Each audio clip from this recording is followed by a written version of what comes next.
It is the end of another year, and you are left wondering where all the time went. It is a feeling that touches the very core of our existence and how we perceive life. In the specific, slightly alarming sense of knowing that January was just a few weeks ago. And yet, somehow, we find ourselves at the end of the year once again. And you cannot account for the intervening months with any real detail. The days and weeks seem to have vanished into a blur of routine. You were active, you were busy, but the memory of it remains entirely elusive. And this phenomenon of disappearing time only seems to get worse as we grow older. That is the part nobody warns you about when you are young and carefree.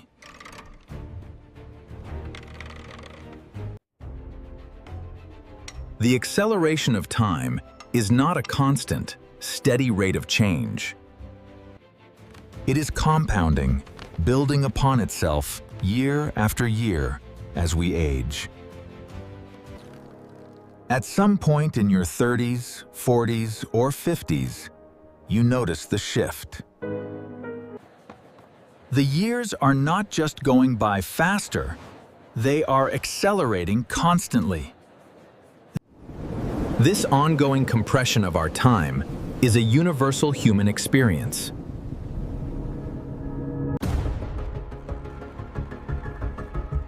A year at 40 does not feel the same as a year at 30.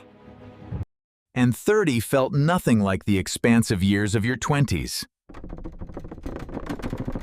How?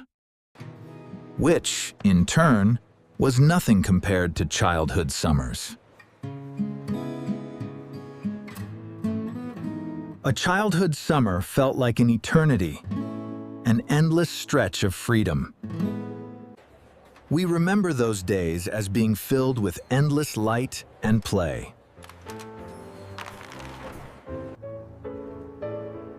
Time back then seemed to move at a completely different pace. A single day could contain a whole world of new discoveries. The transition from spring to winter felt like a massive journey. Summer when you were 8 was an epic, a geological era. It contained everything, lasted forever, and was over too quickly. All of these memories are rich, vivid, and deeply etched in our minds. Because time at 8 is fundamentally different from time at 40. The answer is neurological, mathematical, psychological, and highly practical. And it is far more interesting than most people expect. Let us go through the explanations properly, step by step.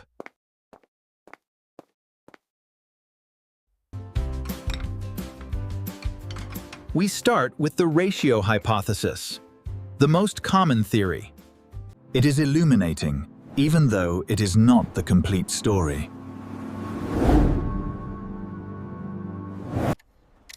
The ratio hypothesis proposes that we perceive time relative to our lived life.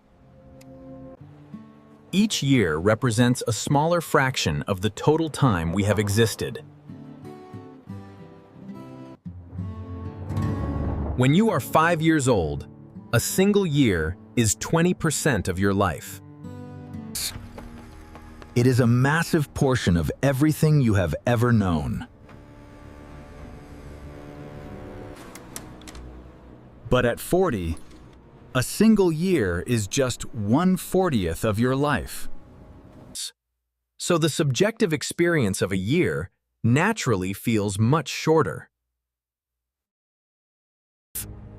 because it is a proportionally smaller slice of your lived experience. This mathematical model makes intuitive sense to most of us. Soft, ambient synth pads play throughout. It suggests that our brain scales time based on our history.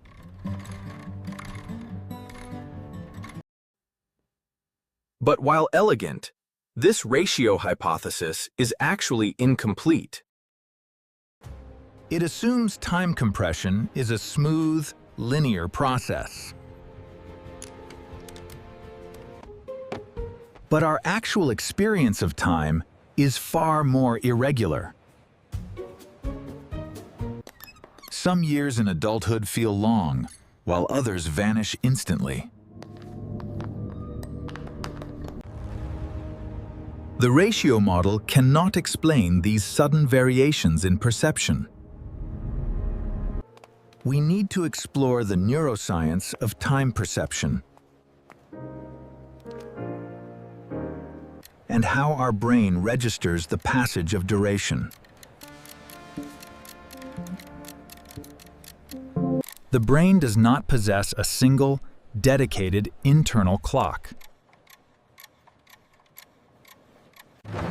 Unlike a wristwatch, which ticks at a constant, steady rate.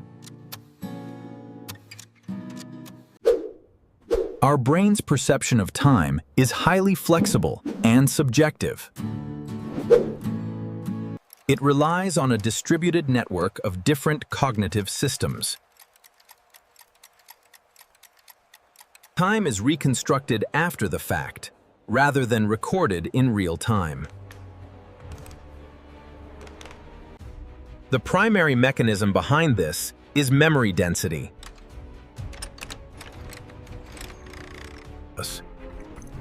The brain uses the density of encoded memories as a proxy for time. More distinct memories mean the time period feels much longer. Fewer memories mean the time period feels compressed and short. Even if the same number of objective hours have passed. This is the memory-based model of our time perception. It explains the irregularity of how we perceive time passing. A year full of new experiences always feels much longer. Because it generated a high density of distinct, vivid memories.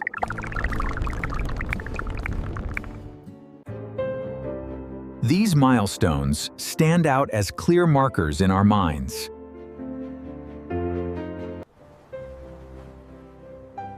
While a year of pure routine feels incredibly short in retrospect, regardless of the actual age of the person experiencing it. So the brain is like a city of memories. The more you use it, the denser the connections. The key variable is the density of encoded memory traces. Children are essentially novelty machines, constantly exploring their world. Everything they encounter is brand new and unfamiliar to them. The first day of school is a massive, unforgettable event.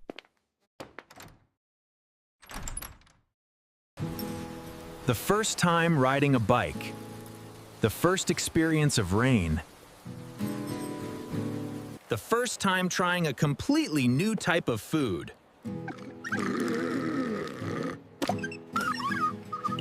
These experiences cannot be predicted from any prior knowledge.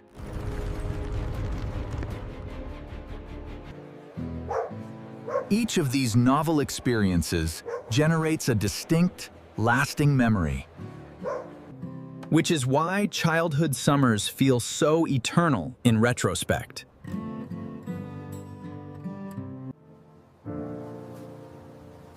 You remember the smell of the grass, the warmth of the sun, The specific quality of light on a lazy summer afternoon. because your brain was encoding those details with great care. But as adults, we have seen most of what there is to see. The morning commute to work becomes a completely automatic habit.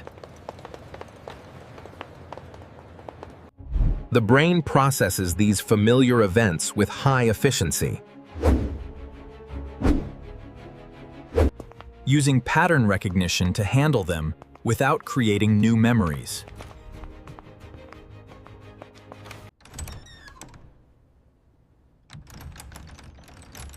You arrive at work without a clear memory of the journey. Not because your memory is failing, but because it is efficient. No new encoding was required for such a predictable event. Multiply this efficiency across the full day, week, and year. A year of predictable, routine experiences generates very few memories. Compared to a year filled with constant novelty and change.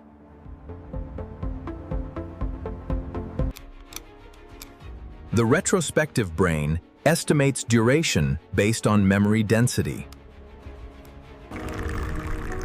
Because there are so few distinct markers to look back on. This mechanism explains the age-related acceleration of time.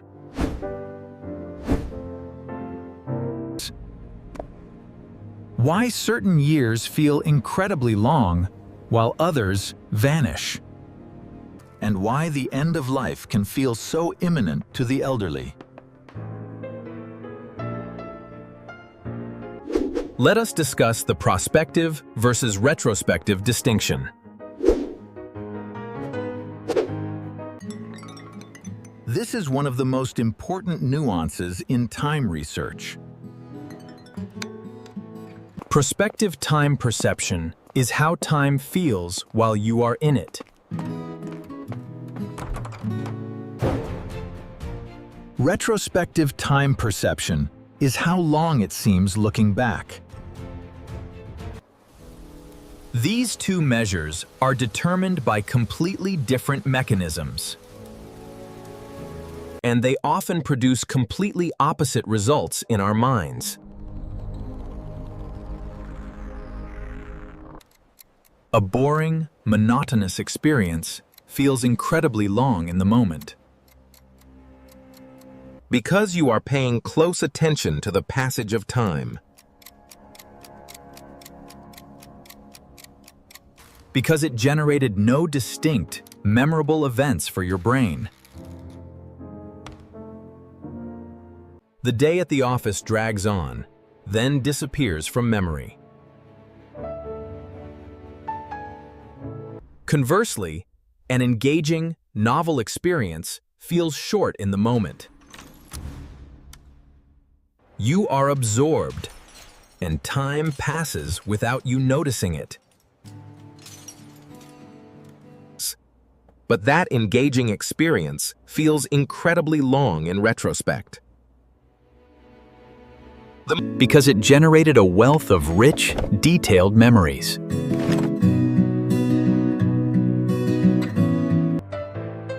This paradox is one of the most reliable findings in psychology.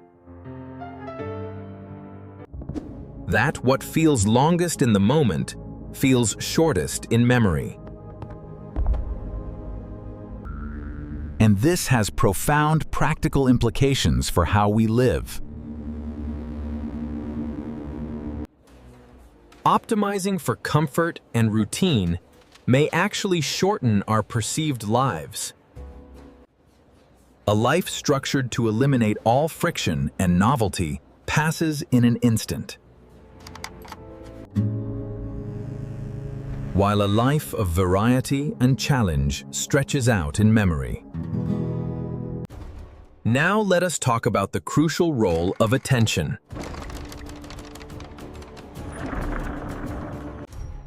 Because attention is the bridge between experience and memory encoding. It determines what gets written into our autobiographical narrative and what simply fades away without leaving a single trace. It signals to the brain that an event is worth remembering.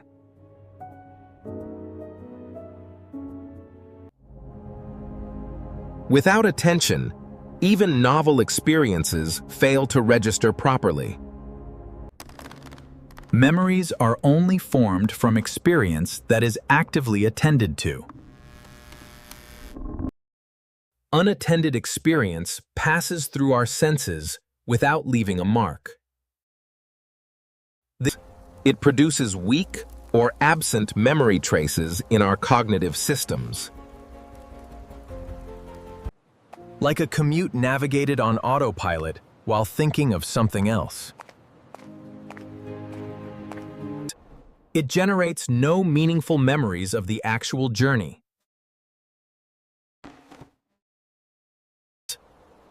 This is why mindfulness is so powerful for stretching time. It forces us to pay attention to the present moment as it happens, generating rich, detailed memory traces of our daily experiences. The walk you actually look at, the meal you actually taste. These mindful moments create a much richer tapestry of memory, making our lives feel far more substantial when we look back. This effect is not just philosophical, it is scientifically measurable. Studies of mindfulness practitioners show clear differences in time perception. They consistently report a slower perceived passage of time. And they have much more detailed memories of recent periods.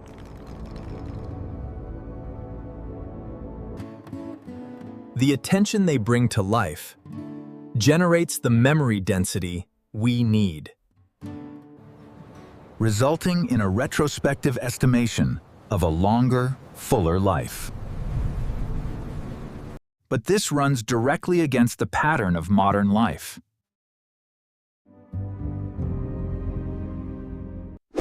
We live in a state of constant, chronic distraction. Multitasking and constant media use divide our limited attention. This is essentially a systematic attention reduction program.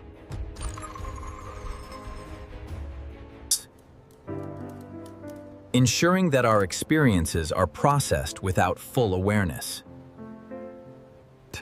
And therefore, without generating the memory traces we need. A year spent distracted by a screen feels incredibly empty. The acceleration we notice is a product of this divided attention, leading to inadequate memory formation across the days and months, which ultimately makes the entire year feel like a blur. Now let us consider the vital dimension of emotional intensity.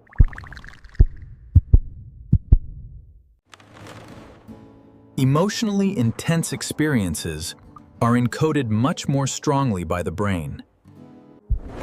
This is a fundamental feature of our memory systems. The amygdala modulates the encoding process in the hippocampus, ensuring that emotionally significant events are preserved in detail. Stronger emotions lead to more durable and detailed memory formation. This is why we remember major emotional milestones so clearly. Moments of fear, joy, grief, or love stand out vividly. With a clarity that ordinary, routine moments can never achieve.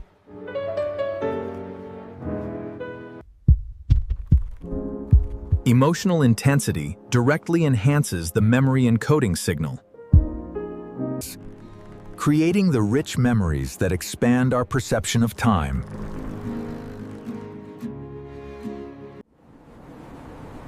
So emotionally rich periods naturally feel much longer in retrospect. By seeking novelty, attention, and emotional connection, we can reclaim our time.